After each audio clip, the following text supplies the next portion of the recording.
setting up an internet-based rover with RTK2go using Trimble R12, R12i's, and Trimble Access software. So RTK2go is a cloud-based public in-trip caster. It allows you to have an internet source at your base station, have your base station send its corrections through the internet to RTK2go, and then they will send them to your rover if your rover has an internet connection. So the nice thing about this is it allows you to cut out the radio when you're doing base rover RTK and extend your range. You do have to have internet service at both the place where the base is and the rover, but if you do have internet service, it allows you to extend your range and not be limited by radio there. Now, a little bit about RTK2go. It is a free service. If you're using this to make money, I would highly recommend that you go to their main page here when you sign up at RTK2go.com. And if you scroll down a little more than halfway down, there is an option to support RTK2go with a donation. So again, if you're just using this for educational or something like that, free is good. But if you're making money with this, I would just suggest support these guys because they're doing a great service by putting this out there on the internet. Support these guys with a donation. So to start with, to get this set up, you do need to go open a browser and go to RTK2go.com. All right, and when you go there, this is what you're going to get. You're going to get their main page here.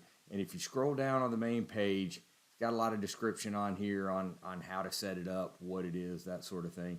But if you keep scrolling down, there'll be a place to register before use. All right, so this is kind of where you sign up for an account. All right, click on you must register before use, click here. And this is where you can create a new base station reservation. And you need a base station reservation for every base that you want to use. So, if you're setting a base up on your building, you just have one. If you've got a crew in the field, you can set up a reservation for each base station for the crews in the field there. So I'll scroll down.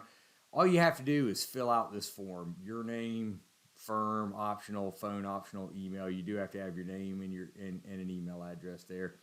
You do need to name your mount point. Now, they've got some suggestions down here. You can't have white space, no special characters, that sort of thing. Keep it short. Select 4 to 20 characters is what it says. Keep it short and easy, but it does need to be unique so you're not running in. Don't just call it Trimble. Don't just call it Leica or anything like that, right? Just do something that's unique to your company or unique to that crew or something like that that will make your mount point a unique name. Now, if you're, you can also enter a password in here. If you're doing in-trip V1, you don't have to have a password. If you're doing in-trip V2, then you do, and we'll talk about that in just a second as well. So auto parse is fine. You can leave it on auto parse there. That will read the data that's coming off of your base, and it'll basically set it up with whatever comes there. Then the next thing is your in-trip protocol. You can use in-trip V1 or in-trip V2. It doesn't really matter. If you're using older receivers, you need to use V1. If you're using R12s, R12i's like we're going to in this video, then you can sign up for in-trip V2. In-trip V2, when I click on that, it does change a little bit and requires me to create a logon name. That's basically a username. You don't have to have a username if you're just doing V1, but V2 requires a username and a password. So I would recommend if you're using Trimble R12s, R10, R12, R12i, something like that, go ahead and use in-trip Rev2. That is the newer one, a little bit better security and things like that. So in-trip Rev2, create a login name, and that's going to be your username. Just remember that. And then you've got your base station city is optional. If you're always using it in the same place, you can put there. If not, you can just leave it blank. And then base station country, that's optional as well. Go down here, tell them how you found out about it. Referred by a colleague, saw it on YouTube, whatever. And then you can hit the send button. That's going to submit it to them. And when you submit that to the RTK2go guys, they're going to send you back an email, usually within a few minutes. And then you need to reply to that email. That email is going to have instructions telling you to reply to it. You just need to send a reply saying, hey, I got it. Because they're not going to set your stuff up until you reply to the email. They're just trying to fight bots and things like that. So you get the first email, reply to it, and then once you reply to it, you're going to get another email back that has all your information in it, right? So here is the base station that I signed up for using Rev2. So they're going to send you this that tells you the caster is going to be operating. The caster is the online broadcaster that's broadcasting out your corrections to your rover. So your base is going to send it to the caster, and then the caster is going to broadcast that out to your rover. So the IP address you're going to use is RTK2go.com, and the port is 2101. The mount point name I created is right here. The user account's right here, and the password I created is right here, okay? So these are the things you're going to need to know to set your base station up. All this information, and also to set your rover up in Trimble Access. So once you have this, you're good to go. Next thing is opening up Trimble Access, and we'll get that set up. All right, so I got Trimble Access all opened up, and I got a job created. So now I'm ready to go ahead and set up my survey style. And with my survey style, I need to set up a couple of GNSS contacts, one for the base to send information to RTK2go, and one for the rover to go hook up to RTK2go and get those corrections. So at the menu at the top left, I'll tap that and then go to settings and survey styles. I'll create a new survey style, hit new down at the bottom, and I'll just call this RTK2go.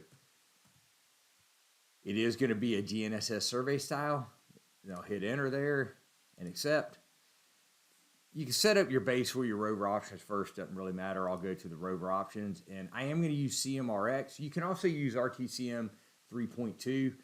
If you use RTCM 3.2, then you just have to name your control points RTCM and then 4 numbers. So like so point number 100 would be RTCM 0100. Point number 1 would be RTCM 0001. But CMRx, if you're using a Trimble receiver, works well. It has all the satellite constellations in it. If you just do CMR Plus, you're only going to get GPS and GLONASS. CMRx is going to give you GPS, GLONASS, Galileo, and Beidou. So will RTCM 3.2. If you're using, so in this case, since we're using R12i internals, I'm going to use CMRx. I am using R12i internal, so I'll leave it there, but if you needed to change that, I'm using a fixed height pole, so I'll put in 2 meters. You can turn your tilt functions on or off, however you want to do it there. I'll leave that on for now. And then I will check the box here for my satellite stuff. I'm not going to check QZSS because I'm working in the US, and that is over in the Pacific area there. So, but I am going to make sure I got everything turned on except for QZSS there, and then accept that. Then the next thing I need to do is set up my rover data link. I am not using a radio for this. We're going to set this up for internet-based rover. So I'll do the drop down, go to internet connection, and I need to create a new GNSS contact. So I'll click the black arrow next to GNSS contact and tap new down at the bottom. I'm going to name my rover GNSS contact RTK2go Rover. You can name it whatever you want there. Just make sure you understand that's the one you're using for the rover. The rover will be using for its network connection the controller internet, so you'll need a SIM card in your TSC5, TSC7, TDC600, whatever you're using there, or a MiFi device or hotspot cell phone, something to get your data collector on the internet, but we are using the controller internet there. So then we'll click corrections. We are using Ntrip, so that should be set to yes. In this case, we're not using Ntrip V1 because I signed up for an Ntrip V2 account on RTK2go because I'm using a newer Trimble receiver. But if you were using Ntrip V1, you can check that box there. In this case, we are not. The Ntrip username just needs to be a valid email address. It does not have to be the email address you signed up with. It just needs to be a valid email address in case there's any trouble with your connection. They can email you to let you know what went wrong there. So I'm just going to type in a generic Gmail address that I have, and then the password, I'll go ahead and click the eyeball there. You're just going to type in none. You don't need a password for RTK2go, and you just need you just type in none, I should say, for the password. You don't really need a password. Type in none because access requires something to be there. And then for the in-trip username, just use any valid email address. Then the IP address is going to be RTK2go.com, and the IP port will be 2101. Now, the other thing you will want to do is connect directly to the mount point. So hit the slider there and then type in your mount point name. So connect directly to mount point. In this case, my mount point is DPI Crew 1. And so I typed that in there. This is what came in the email, right? So whatever you signed up for there, it is case sensitive. Just make sure you put it in correctly. If you don't put it in correctly, it will not connect. So case sensitive, exact name of the mount point that you signed up for RTK2go. Any valid email address for the username, none for the password, RTK2go.com for the IP address, 2101 for the port. Enter that, store, accept, and accept. Accept that again. All right, so the Rover's set up and ready to go. Now we'll go to our base options. Base is going to be RTK. We are going to use CMRx here. And the antenna type, I've got an R12i at the base as well. A lot of guys are going to be running R12s at the base because you don't really need the IMU. I've just got two R12i's today with me, so that's what I'm using. So R12i internal antenna height is going to be 2 meters. If you're not using a fixed height tripod or fixed height pole, I would recommend leaving that blank so you have to type it in every time if it's going to change. So then serial number, we don't need that. Come down here and I'm going to check everything but QZSS in my case. Now if you're over in the Pacific, you can use QZSS. I'm just going to leave it blank because I don't get it over here. All right, but everything else I do want checked. I want, GPS, GLONASS, Galileo, and Beidou, however you say it there. And then accept that. Now my base data link, I need to set that up. It's not going to be a radio. Again, it's going to be an internet connection, so we can do internet-based Rover. And click the black arrow to create a new GNSS contact. Go to new at the bottom. I'm going to call this RTK2go base. Call it whatever you want there. We are not using the controller internet now because this is the base station. So what we need to do, instead of having the radio in your R12, your R10, whatever, instead of having the radio broadcasting, you need to leave a MiFi device or a cell phone with a hotspot there at the base station, okay? And that's going to serve as our radio. That's what's going to broadcast to RTK2go through the internet, and then RTK is going to kick it to the Rover.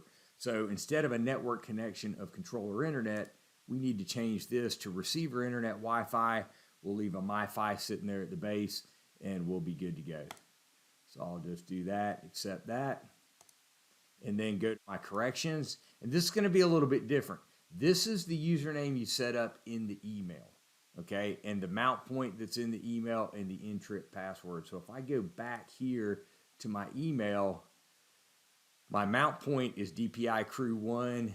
This is my username. This is my password. This is what I have to use for the base, okay? So I'm going to enter that in. Username. Mount point is DPI Crew 1. That's why I say keep this simple so that you don't have a lot of stuff to type in the field. Just makes it a lot easier. All right, and then the address is going to be the same as we did at the Rover, RTK2go.com and 2101. So make sure you use all the stuff that they sent you in that email. The username, the mount point name, and the password there, okay? Then we'll enter that, store it, accept it, and we're good to go. I'm not going to cover all the other settings in your survey styles. We have other videos on how to set up a survey style for doing RTK stuff with R12s, R12i's. I just want to make sure that you can get everything set up to work with RTK2go in this video. So I'll tap store down at the bottom, hit the escape button. Now I'm back at the main menu, I'm ready to get the gear set up outside, and we'll start a survey and get this thing kicked off. All right, I got my base Rover set up out in the field. I have a MiFi with the base station, Wi-Fi jetpack there, and then I've got a SIM card in my data collector, so it's hooked up to the internet. So both the base and the Rover need to have that internet connection. Go to the menu at the top left, choose measure, and there's that RTK2go survey style we just created. So I'll click that, and we're going to start the base receiver first. So the first time you hook up to this, you're going to need to scan for Wi-Fi and connect the base up to that Wi-Fi source. If you use the same internet source over and over again, like the same phone hotspot, the same Wi-Fi, and it's got that same name on it, then the receiver is automatically going to look for that. So just turn it on first, then turn the receiver on, and they should hook up automatically. But the first time you do it, you do have to scan, or if you change Wi-Fi sources, you will have to scan and hook up. So I'll hit the scan button down at the bottom, and the receiver is now looking for wireless sources there. So I'm going to choose this wireless source here, and this one does have an encryption key, so I'll need to click OK there, and then type in the encryption key with a password there. Accept that. It's hooked up, so I'll accept that. And now the survey will start up. So I don't have points in here. If you had a CSV file with your control points in it, you could just type the name in. I'm just here at the office with the receiver set up outside. So I'm gonna click the black arrow, go to key in, put in point number 1, and just hit the here button to grab an autonomous position to start the base. But again, if you had your points, you could key them in. If you're on a known point, I'm just grabbing an autonomous position for this demonstration. So then store down at the bottom, and I'll go ahead and start the base. So what it's doing now is the base is now broadcasting corrections to RTK2go. And at this point, I would recommend waiting about 3 to 5 minutes before you start the Rover. I've noticed it usually takes about that long for your base to get up on RTK2go's site. If you try to start it right away, it'll just sit there and keep looking for the base station, and it won't find it. So wait about 3 to 5 minutes, then hook up your Rover, and usually the base will be showing up on their site. So with the base up and running, we'll go ahead and get the Rover survey started. So turn the Rover on, have your controller connected to the internet, and then tap the menu, measure, choose that RTK2go survey style, and we're going to measure points. Or you could do stakeout if you're doing stakeout. In this case, we'll measure points. So Trimble Access will go ahead and connect up to the Rover via Bluetooth.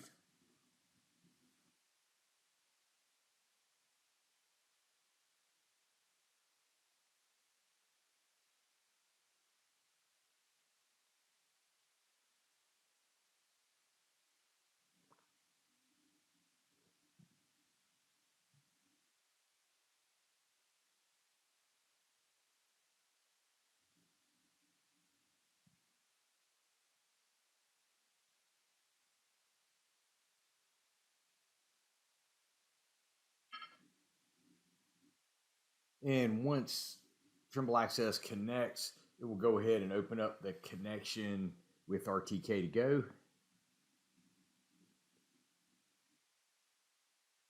And the world up at the top spinning around, the globe spinning around with the green check from the base, means that we do have a good internet connection. If you got an X there, you need to check the internet connection on your controller.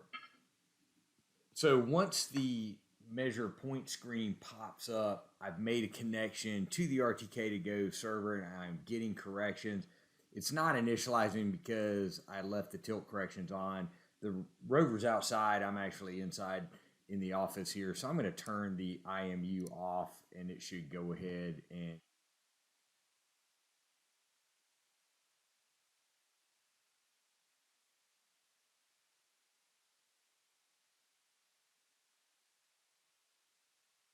so after a few seconds here, we got RTK at the top.